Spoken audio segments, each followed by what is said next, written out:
वैसे तो मैं रोमांटिक मूवीज नहीं देखता और ना ही उनकी वीडियोस बनाता हूँ, लेकिन ये फिल्म सैयारा की इतनी हाइप है और जोरदार रेटिंग है, इसलिए मैंने अपने दिल पे पत्थर रख के ये मूवी देख ली और इससे मेरा दिल टूट ही गया।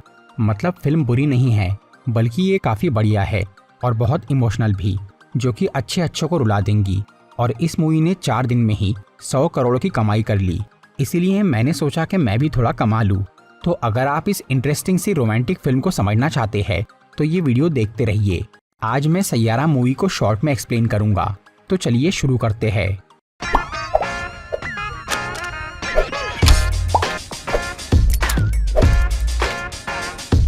ये कहानी है मुंबई शहर की एक जवान लड़की वानी बत्रा की, जिसे राइटिंग यानी शायरी और कविता लिखने का शौक था। वानी जब अपनी पढ़ाई पूरी करके कॉलेज से निकलती है तो वो अपने एक सीनियर फ्रेंड महेश अय्यर से शादी करने का फैसला कर लेती है, जिससे उसे प्यार था और वो दोनों कोर्ट मैरिज के लिए अप्लाई करते हैं।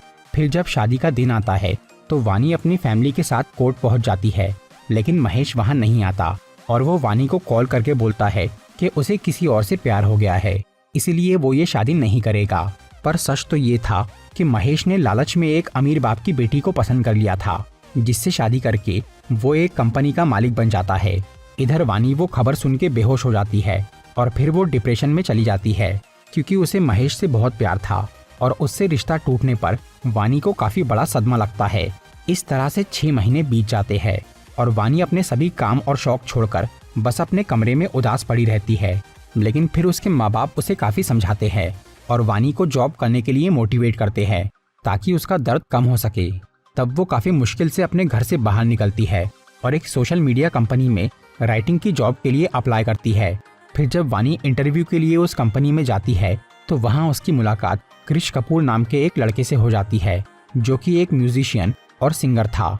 वो काफी अच्छा गाता था और बढ़िया म्यूजिक बनाता था, पर क्रिश बहुत ही गुस्सैल टाइप का इंसान था और उसे नाइंसाफी बर्दाश्त नहीं थी। क्रिश और उसके दोस्तों का जोश नाम का एक म्यूजिक बैंड था, जिसमें बाकी सब लोग इंस्ट्रूमेंट बजाते थे और क्रिश म्यूजिक कंपोज करके लीड सिंगिंग करता था।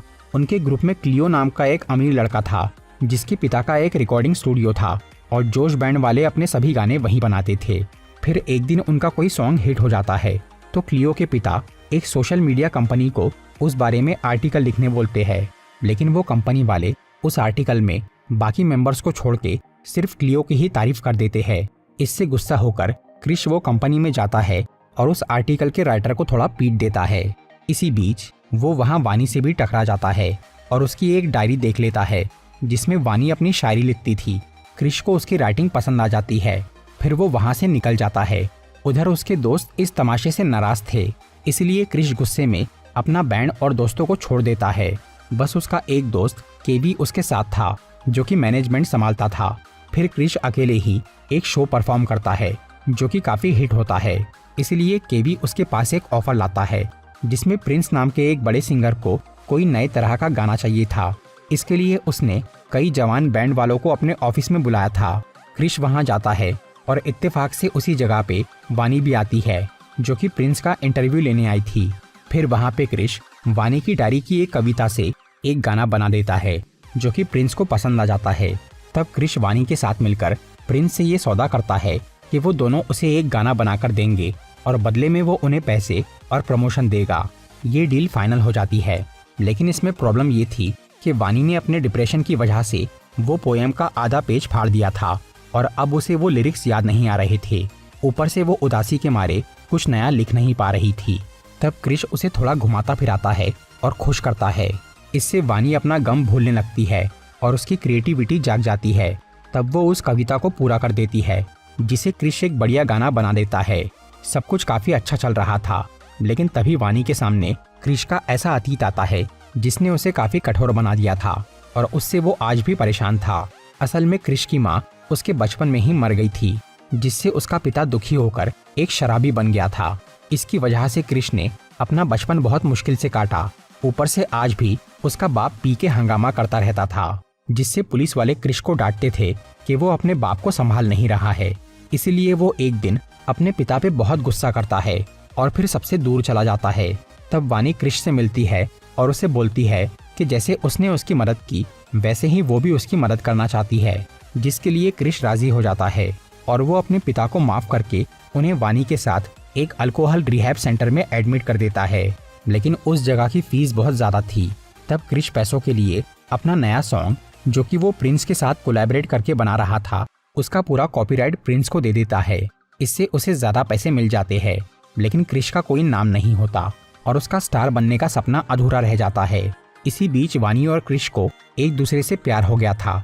इसलिए अब वानी क्रिश का सपना पूरा करने के लिए उसे उसके जोश बैंड वाले दोस्तों से मिलवा देती है और अब वो खुद भी उस ग्रुप में शामिल होकर उन्हें नए नए गाने लिखकर देने लगती है, जिन्हें गाकर क्रिश और उसका बैंड बहुत हिट होने लगता है।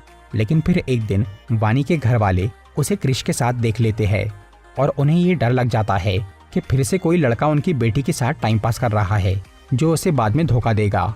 इसीलिए वानी की माँ उसे बहुत बातें सुनाती है कि वो फिर से प्यार और डिप्रेशन के चक्कर में ना पड़े। इससे घबराकर वानी बेहोश हो जाती है और फिर जब उसे हॉस्पिटल में ले जाया जाता है तो वहाँ ज़्यादा कुछ पता नहीं चलता।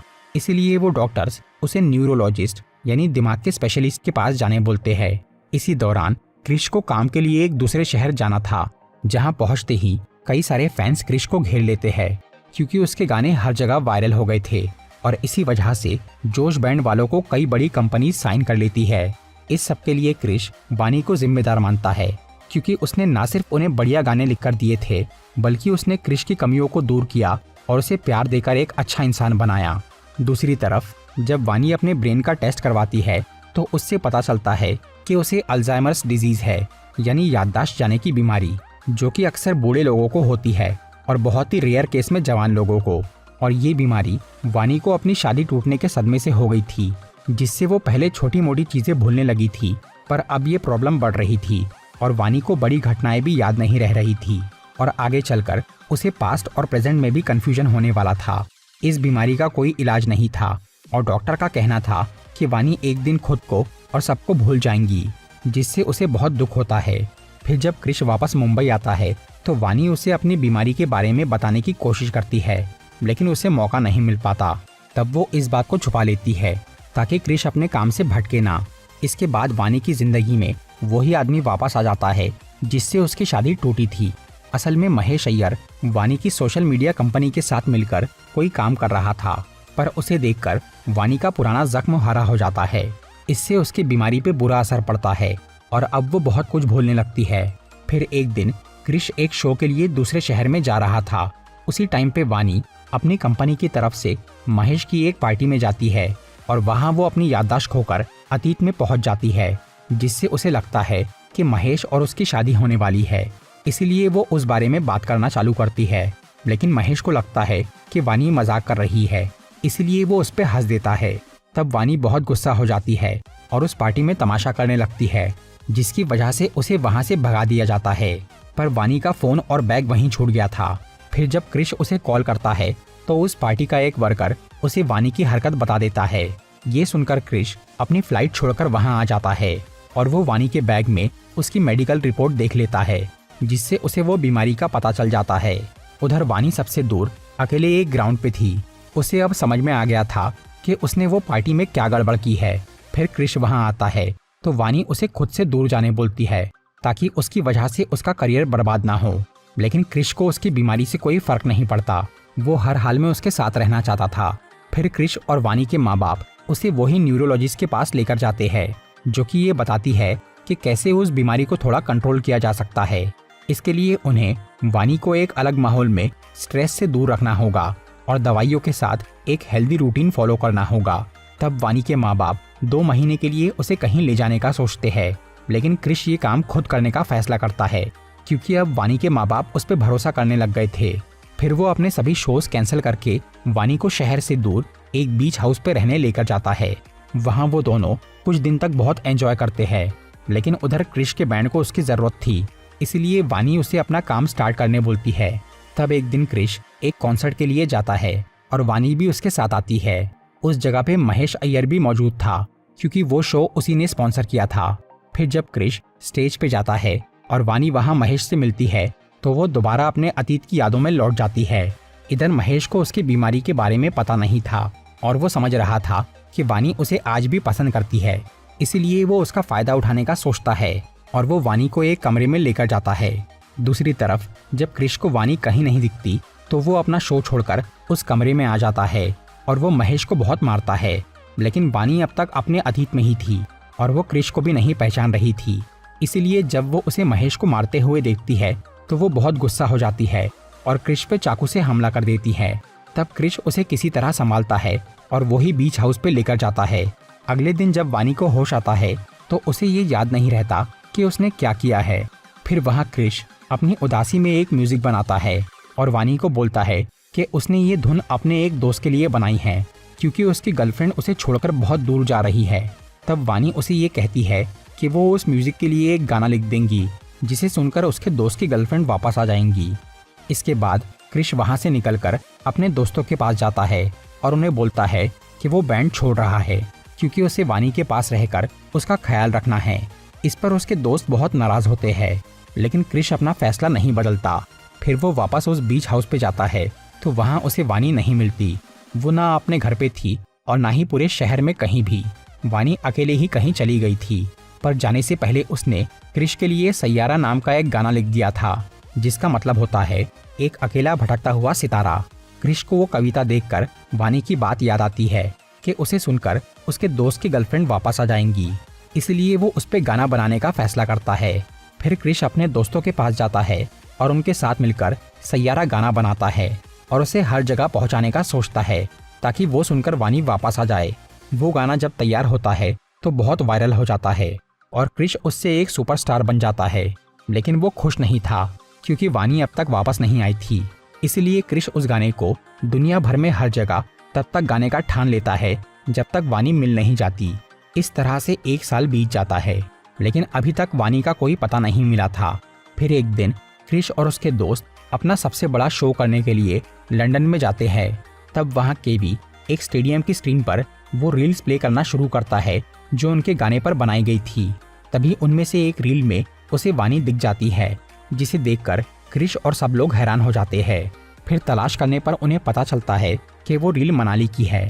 इसीलिए क्रिश अपना शो छोड़कर तुरंत अकेला मनाली चला जाता है और वो उस रील के बारे में सबसे पूछते हुए एक महिला आश्रम में पहुंचता है, जहां की रिसेप्शनिस्ट उसे बताती है कि वानी 1 साल से वहां रह रही है और अब उसकी याददाश्त बहुत कम हो गई है।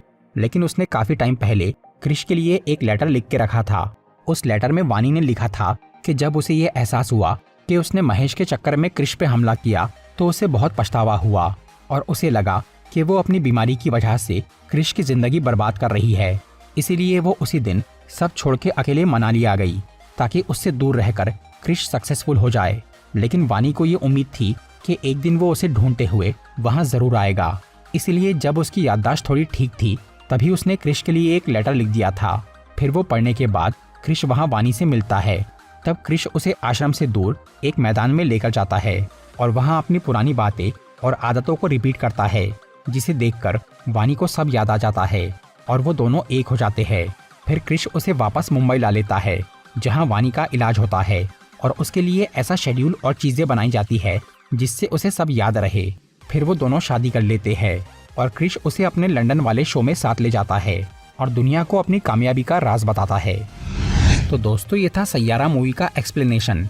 अगर आपको ये वीडियो अच्छी लगी हो तो इसे लाइक और शेयर जरूर करिए और ऐसी ही इंटरेस्टिंग वीडियोस देखने के लिए सब्सक्राइब कीजिए हमारा चैनल और इस बेल आइकन को दबाइए ताकि आपको हमारी वीडियोस सही टाइम पर मिल सके।